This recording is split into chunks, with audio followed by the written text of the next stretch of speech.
Hello, good evening सबों को। और आप लोग सब कैसे हैं बतलाइएगा ज़रूर। उम्मीद करते हैं कि आप लोग सब अच्छे होंगे। और ये हमारे बोकारो के नन्हे फनकार हैं, गायक मंडली है।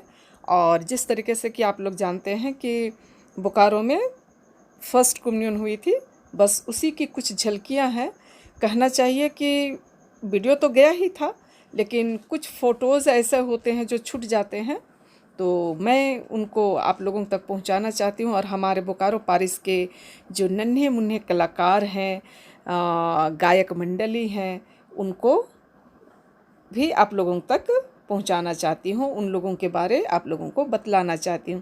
तो चलिए आप लोग बने रहिए और इस फ़ोटो एल्बम का आनंद लीजिए आप लोग। और यदि पसंद आता है आप सबों को तो आप लोग उसे लाइक, शेयर और कमेंट कर दीजिएगा। और नए हैं तो सब्सक्राइब आप लोग ज़रूर से कर दीजिएगा, ठीक है ना।